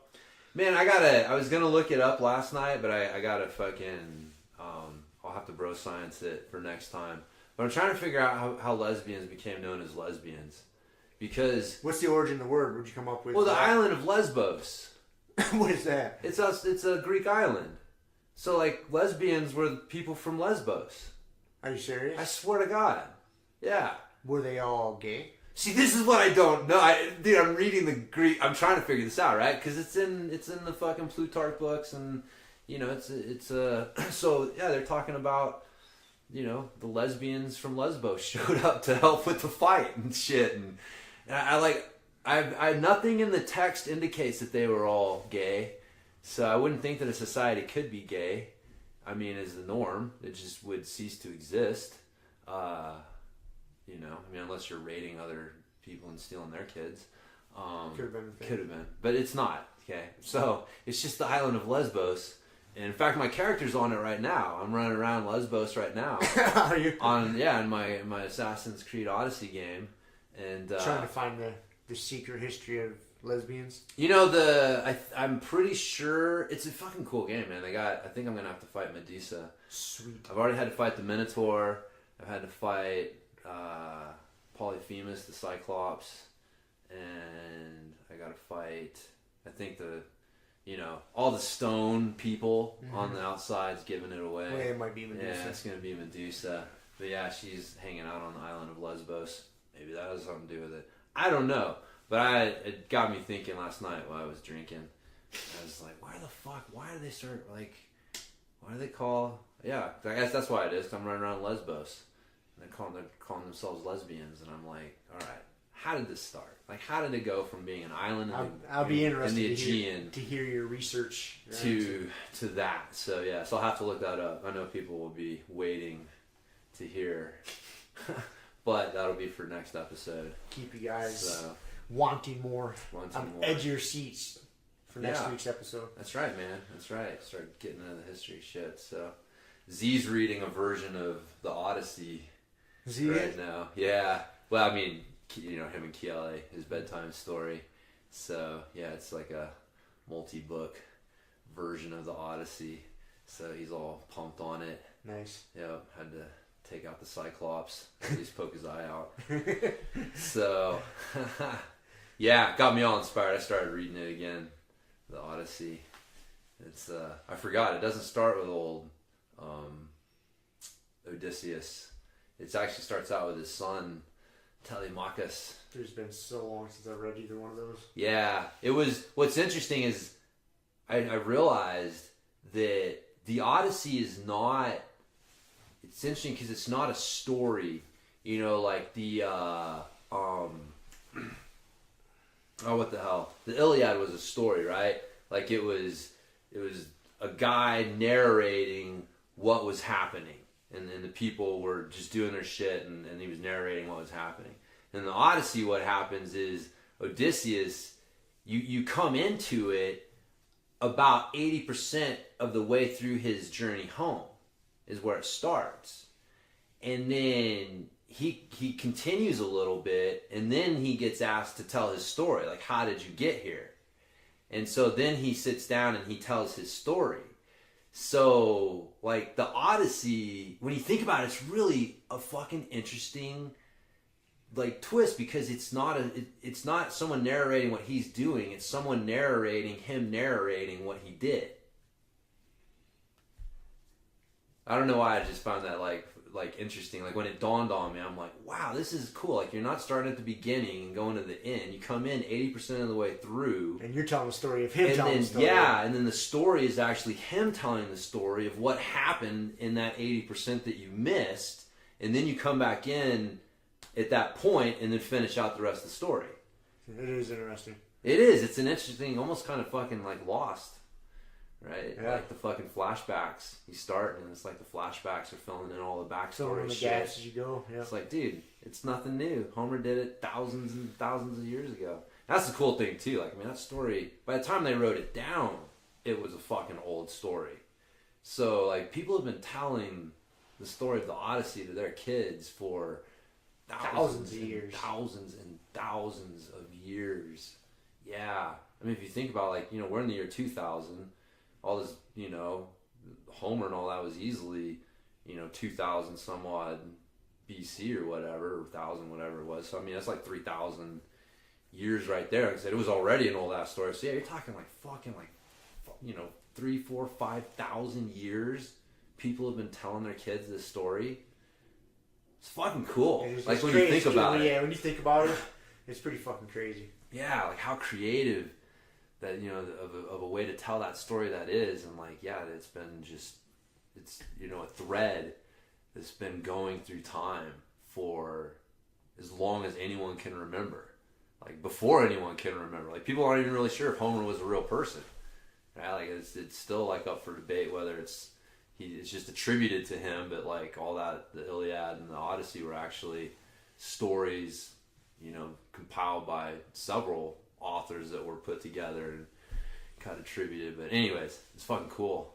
In the midst of prehistory comes this fucking story of this hero. I mean, he's been held up forever. It's like, cunning, persistence. Dude, this whole thing is he's getting back home. 20 years the motherfucker was gone. 10 years fighting in front of Troy, and then 10 years getting back home. And he just was not going to quit. It's like, I'm getting back home to my wife. Getting back home to my wife. That's a persistent motherfucker. Persistent motherfucker. So, but it's good. But those are those qualities, right? Like we've talked about. Like there's a reason that story's been told, because that story teaches people qualities that you want to emulate. It's not just a story. There's a way of thinking and a way of behaving that's encoded in that story that you're trying to teach as well. And that's where a lot of and we've lost our fucking stories as a society, man. Like America our stories are so fucked up. I think that's why like a lot of people are like the stories have a political agenda, not a lesson, not a real life lesson of like this is how you behave as a good human being. And it's more important that we're getting the right political message across. And that's why people are like instinctively rejecting these stories, and people are like, like lost in some ways because we have no fucking stories that tell us, no, this is how you act. You want to be like Odysseus. Like, you want to have those characters that everyone in your society can point to and say, you want to be like George Washington. He never told a lie, right? Like, even though that's bullshit, there was a reason for that. Like, there was a reason we told ourselves that story. It was so that all of us could look at each other and say, no, be like George Washington. Don't tell a lie. And now we're like, fuck you. Now we're like, fuck you. Yeah. Dude, we've lost all that, man. Whether the stories came from religion or whether it came from just like a shared history or, whatever it was. But those things had value, and it wasn't just mind control of the masses. Those things get abused that way, but that wasn't the point. Yeah, there's no value to that shit anymore. I mean, there is to the right people that find it, but by and large, people don't see the value in those old stories like that. Well, that's what Jordan Peterson. That's his whole thing. Like, and that's why like I think people gravitate towards him, and he's trying to do is get people to look at and appreciate what these stories are trying to tell you. Again, whether it's coming from the Bible or coming from the Odyssey or whatever it is, but like, that's why people are lost. That's this whole thing. It's like, no, man, you guys can look back and like we have, life doesn't come with a user's manual per se, but there are some encoded instructions from previous generations, previous societies that we're struggling. We've been trying to figure this shit out since the dawn of time, and so you can look to these things and learn from them, learn something, take something from them. But again, man, that's why the Bible. It's like we all get told it's just this fucking magical story about this dude in the sky, right? And so you're not being told like, no, man, all of these stories have like moral, like coded messages that you should be picking up on and trying to employ in your own life, not memorizing shit so that you can judge other people and then say, well, pass a test. Yeah, pass a test. And it's like, fuck. So yeah. Anyways, jiu-jitsu, baby. You just say the word jiu-jitsu, it ties it back in. That's right. Anyways, jiu-jitsu makes us happy. Cool. Makes us happy. So do you want to talk about what we planned on today, or are we calling that good? I don't know. We can touch on it. I don't know how much you had. I didn't. The topic. What was the topic? Yes. The topic for today we had thought about was how to deal with different circumstances and life events that interfere with your training and keep you off the mat. Yeah. And the reason I started thinking about this for a few reasons. One, it's starting to get beautiful here. Springtime. Like yesterday it was 70 degrees, and I mean, we live in a fucking spectacular place where there's so much cool outside shit to do. From hiking, biking, you name it. I can just go down the list forever. And when it starts to get real nice out after wintertime, you get jonesing to get outside. Yeah. And that kind of shit can interfere with training. So that was one angle I thought about it from. And because the reason I think about that is, just for me, like I enjoy doing all those other activities, but sometimes I'll feel guilty for missing jiu-jitsu. Even though I'm outside doing something fun, active, and healthy, I'm always thinking to myself, oh fuck, I could have been drilling my arm bars. And that's not exactly a healthy place to be either. You know what I mean? I think it's... I don't see anything wrong with that. Getting outside, doing something active.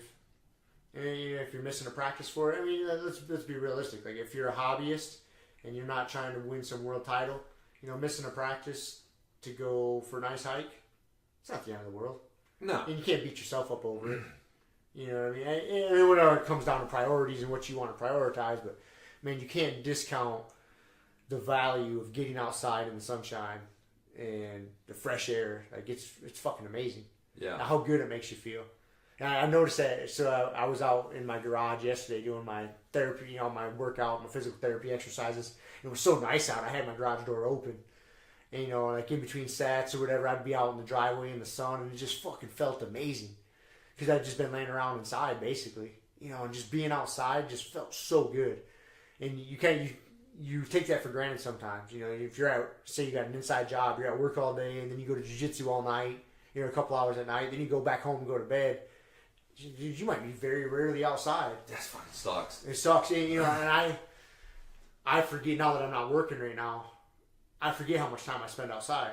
Because I got an outside job. So, dude, I'm outside fucking all day, every day for the most part. Not just outside. You're outside in, like, the mountains. The mountains. Yeah. Beautiful. Beautiful, man. Yeah. And I forget, I didn't realize it until yesterday. I was like, Jesus Christ, dude, I'm missing this. Because I have been just trying to chill and rest and recover and rest my leg. And I didn't realize, my body is jonesing to be outside in the sun, being active.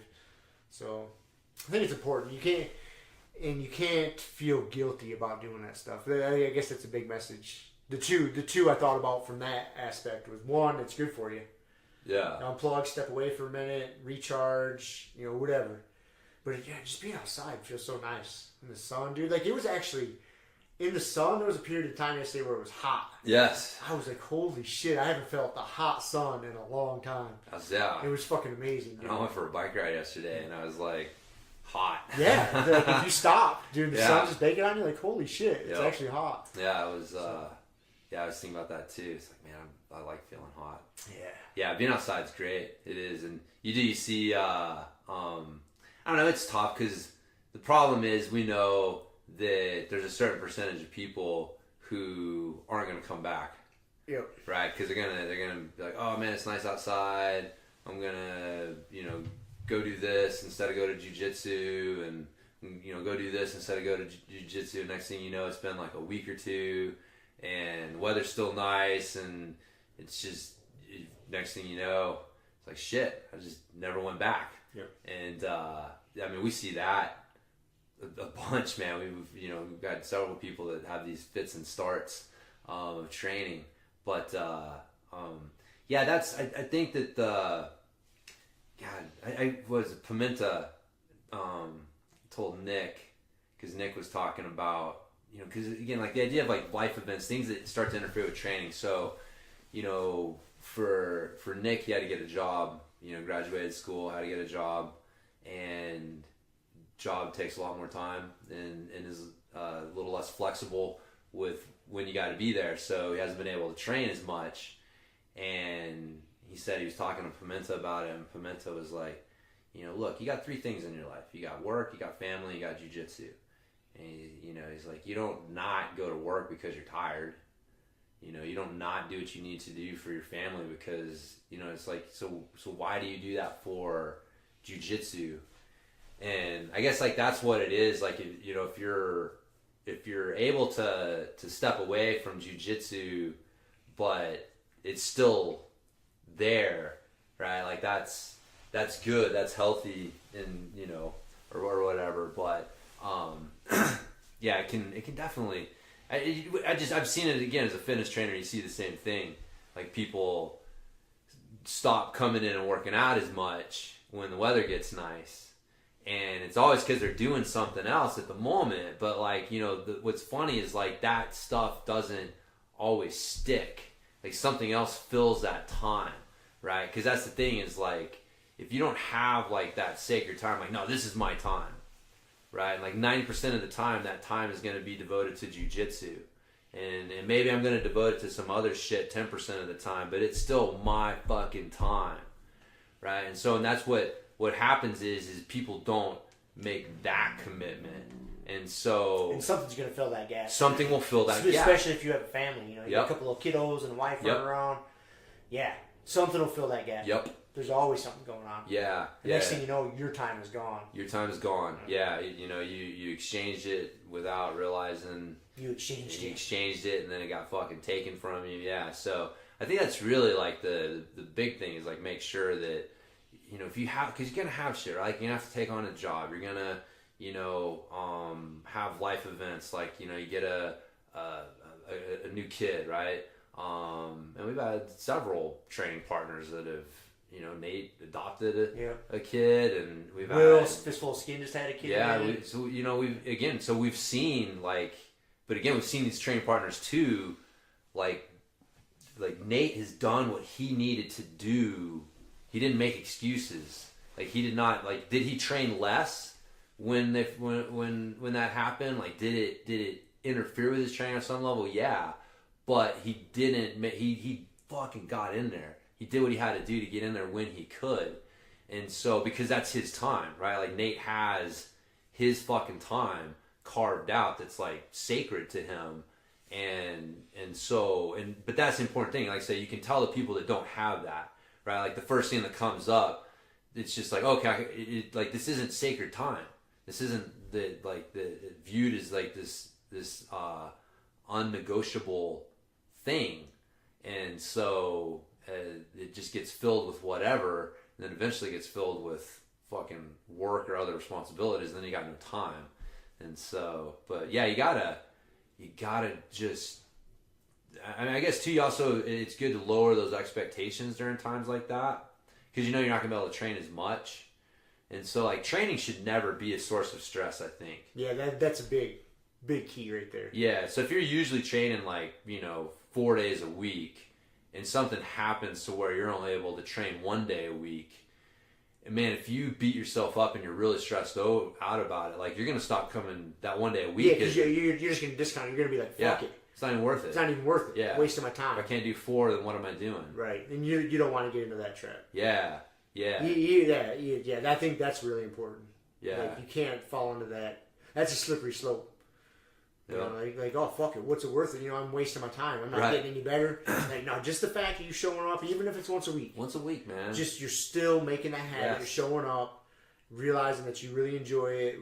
Every time you leave the mat, you know, and you're on your way home, you're like, man, I'm so glad I did that. Yeah. And it's because you'll lose that feeling. And you forget how beneficial it is. Yeah. And then you get home and you're just in a better headspace. You can be the best version of yourself with your wife and kids. Yeah. But if you let that slip away, you forget those little benefits, you know? Yeah. You need that shit, man. And that's the tough thing is, like, as things get more stressful, we tend to, like, hunker down and start cutting things out. And it's like, man, that's the last thing you need to cut out is, like, jujitsu or that time, you know, doing stuff. Because that's the problem, man. When things interfere, and that's a lot of times what's happening is there's more time demands. There's other things going on that's starting to interfere with your time demands, and then it's like, yeah, you can't deal with things in a good headspace if you're not making time for the things that keep you in a good headspace. You know, I'm glad you touched on that, took it that way, because that was like the next point I was going to bring up, as you know, as quote unquote life events get in the way of your training. You know, first one I talked about was just being outside, hobbies or other shit. Spring, man. That's a life event. That's a life event. Especially if you fucking survive winter. Right, especially if you live here in the mountains. It's beautiful. Yeah. But the other one was, you know, say something that is going on in your life, like stress in itself, you know, or your whatever, a family member passes away, you got to break up in a relationship, where, you know, where we've all been through this kind of shit. And to where, dude, it's tough, man. It fucks you up in the head, emotionally, mentally. And a lot of times that kills your motivation to want to come train. And like you were just saying, when you get hit with all this stress, a lot of times our natural reaction is to hunker down and start cutting shit out. But if you're cutting out the activities that keep you sane, what's keeping you sane? Yeah. And I know it seems very like duh. Well, it's like saying like exercise gives you energy. Right. Right? Like but it seems counterintuitive. Right. Right, yeah. But so yeah, I think that's really important. Because that was the other thing I was going to bring up. Yeah, is we've all been through those stressful times in life, and it is to drag yourself into the gym. Fucking sucks sometimes. But once you're there and you put your gi on, you're on the mat, all that bullshit goes away and it's just jiu-jitsu. Yeah. And when you leave, like, God damn it, you feel so much better. And it's hard to remember, man, when you're in the throes of just sadness or depression or, stress. Like, it's hard to remember that. So you gotta keep that fresh in your head. Yeah. No, it's we were talking about earlier, like just trusting the process. Somebody shows you a certain technique. Sometimes you just got to do it. Just trust it. And sometimes that's what happens, man. You get to points in life where you're like, man, I don't want to do this, but I got to just trust. I trust I'll feel better afterwards. I trust that I'll feel better afterwards. I don't want to go to the gym. I don't want to fucking train, but I will feel better afterwards. And I have never once gone to jiu-jitsu and then drove away thinking to myself, well, I shouldn't have done that. Right. Ever. Even the times I've gotten hurt, you know what I mean? Like, I've never thought that. Yep. Yeah. Yeah, no, I agree. But it's just, that's it. I think the big thing is if you got to lower your expectations, do that, which is fine. It's like, don't beat yourself up because you're not able to maybe you got to lower your expectations for your jiu-jitsu too, right? Like if you're under a lot of stress, if there's a lot of things going on, you're not able to train as much as you used to, like, yeah, your jiu-jitsu is not going to be the same. It's not going to be as good. And so again, if you're, if you're like, fuck, I can't train as much, my jiu-jitsu sucks. Now it's something that's supposed to be helping you is adding to your stress. Well, and that's at the point in time where if that's going on, that's not a point in time in your jiu-jitsu where you're trying to explore with a bunch of new shit. Yeah. You just work your fucking A game. Work your A game and try to slice through people if you can. That'll help you feel better. You don't need to be exploring and taking ass whoopings because that's not going to always help you feel better. You're all stressed out. You're trying new moves. You're getting fucked up. You're like, God damn, my jiu-jitsu sucks. Fuck this. It's bullshit. No, man. Just go to your go-to so you can unplug. Yeah. Yeah, that's a beauty. Like sometimes when you're just, subconsciously just rolling and you're sorting problems out in your head, you don't even realize it. And because you're not putting a ton of thought into the jiu-jitsu, you're just in the moment. The jiu-jitsu is just happening. Yeah. And yeah. No. Yeah. Even then though, man, it's not going to be quite. You're just going to be off a little bit. Yeah, it's going to be off. And so again, it's like, I know what you're saying because you're absolutely right. Like, yeah, hey, guess what? That's not the time to be trying a bunch of new shit or just work on your A game. But by the same token, it's like, man, lower your expectations. Like that's really a lot of what it boils down to is like we sabotage ourselves because, man, we set these fucking expectations for ourselves. And then when we don't meet them, we fucking beat ourselves up. And then that becomes a source of stress. And so then you don't want to deal with that source of stress. So then you just scrap it all. And that's the downward spiral, man. You see it where, people stop doing the things that keep them in a good headspace. And then there's just, like you said, what's going to keep you in a good headspace then? So, yeah, it's prioritizing and changing your expectations. That's big. Is really kind of the two big things to make it through. And again, you got to handle each situation individually. I mean, there's, if you're taking time off because it's spring and you're spending more time outside, then, that's fucking fine. If you're taking time off because you got a new job and you're working more hours and you just got to deal with that. I mean, you just got to deal with it and make the rest of it. Keep yourself engaged as much as possible. Like me, when knees fucked up, I'm going to be out for a long time. I'm still staying engaged as much as possible. Yeah. Going up there, hanging out, trying to coach with one fucking leg. And, yeah. Right. Yep. So. You play the hands you're dealt, man. And like you say, I think expectations is the big thing. You place too high expectations, it gets discouraging, and then you just throw it all out like, fuck it, I'm done. Yeah.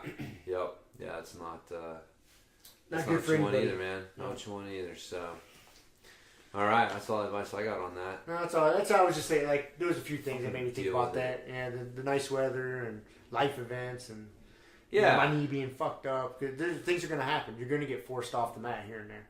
Yeah, but you don't have to get forced completely off the mat. No. Yeah, dude. And I strongly advise don't let yourself get forced completely off the mat. Man, I would say, God.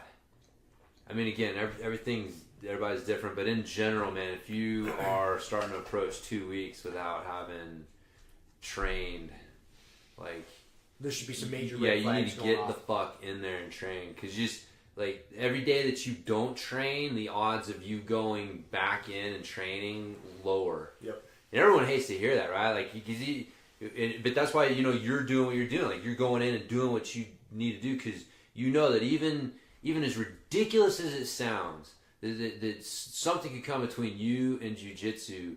Like, you don't take it for granted.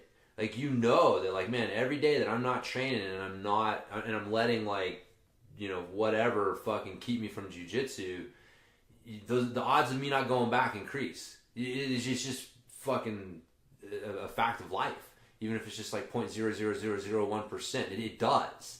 And so, yeah, man, you don't want to let too many of those days stack up on each other, because then next thing you know, that momentum, you're not able to overcome it. Momentum's hard to stop. It is hard Good to stop. or bad. Because then you see, too, like, people realize it, and then they'll show up. They'll be like, fuck, I haven't been in for a couple of weeks. And they'll show up for, like, 1 or 2 classes, and they disappear again. Yeah. Because once that momentum gets going, it's fucking hard to stop. Even if you do, well, I'm going into class. That doesn't necessarily stop the momentum. No. Like, you got to start making... You got to build the momentum the other direction. You got to be making a couple weeks of classes in a row to get momentum going the other direction. So, yeah, if you go 4 weeks without training, like, that momentum, you're going to have to... That's a hard momentum to break, That's man. a big ball rolling down a steep hill. Yeah. That's tough. Yeah. So even if it's just going in, like I said, if you're injured, you're just going in and just being there. Just fucking hanging out. Yeah, hanging out, watching, man. Yeah, doing what you can or you know, whatever. If you don't... And that's why we I guess kind of last point, we definitely encourage a mindset of when you're there, you train. Yep. Right?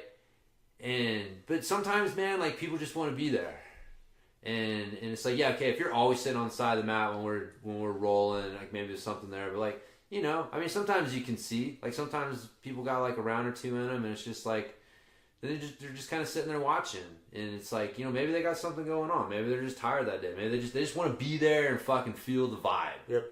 And yeah, as much as we're, you know, we like to kind of like, come on, you little bitch, get in there and fucking train, like, by the same token, man, just appreciate that sometimes your training partners, man, like, they may have other shit going on. They just want to be there. And so they may not be as engaged as they always are. And so that's the other thing, too, is, like, you don't want to discourage people, you know, by, like, there's a fine line between encouraging and discouraging, right? Like, hey, man, you know, missed you the last couple of weeks, you know, or start busting their balls real hard and making them feel bad, and now they're getting discouraged. And it's like, so it's as a training partner, man, you know, that's another thing is, you know, you can help with those situations by taking the temperature of your training partner. And it's like, hey, man, you know, reaching out if you haven't seen him in a couple weeks. Just, hey, man, everything all right? I haven't seen you in the gym. Just, you know, whatever. But there's definitely things that you can do as a training partner to help somebody who's going through something and can use some encouragement or just, you know, help. A little nudge in the right direction, pat on the back, or but yeah, man, that's what makes jiu-jitsu great. Is it's supposed to be that refuge from all this fucking social justice war bullshit in the world. Yeah, man, It is the refuge from that nonsense. It is, man. That's why it's such a beautiful thing. That's right. Walking the doors of that school and on the mat, none of that shit matters. That's right. It's like everybody's got a responsibility, man. Just like we're trying to help each other out. And so, yeah, it's good to make such a great place. Fuck yeah. So that's a good place to end it. I think so too, man. I hear the weed store calling my name. Yeah, we got a little road trip. Pumped. That's right, buddy. So, all right, well, I guess we'll call that a wrap. And see you guys next week. Yeah, that's it. Yeah, cool. No dead air you got to worry about cutting out on this one. If that's in there this week, just well, it's too late now. I can't wait to find out. It is what it is. The mind fuck. People be coming up to us like, "Did you guys do that on purpose? Were you guys like?" I think we should go with that because people won't hear this until next week, right? So they don't know. So I think the story should be like, this week if someone asks us, like, game. Man, did you guys' microphone cut out? I'll be like, what are you talking about? Yeah. No, man. That was all part of the podcast. We didn't pick up on what we were doing. We heard that dead air is the new rage. So, yeah. Anyways. All right. See you, everybody. Yeah, see ya. Thank you for listening to the Grumpy Guy BJJ Podcast. Thank you all for listening. You can find us on Podbean, Apple Podcasts, Spotify, and wherever else you listen to podcasts. Please make sure to subscribe and leave us a review. It really does help and will allow us to keep putting out episodes. If you have any questions, comments, or ideas, hit us up at grumpyguybjj@gmail.com. Also, go to our website, grumpyguybjj.com, and get signed up for podcast updates and get our free BJJ Improvement Starter Kit. That's it for now, so get on the mat, train hard, and talk to you all next week. Down clown with a permanent frown, a hermit now, boom. Doggy stool, foggy, cool, got a froggy outside Molly dude. Melancholy Daisy dude, hanging by the lace of their shoes. No trace of the tools, shaped in your face, fuck the rules. Snooze, you lose, one eye always open, in times two. No clue, but soon a brief monsoon might give you a view to choose. Stay tuned, include, won't conclude. To the end is near you where there's consequences for what you do. To me, demon, a devil of many levels. I keep on feeding for several of them rebels. Me, myself, and I. Me, myself, and I.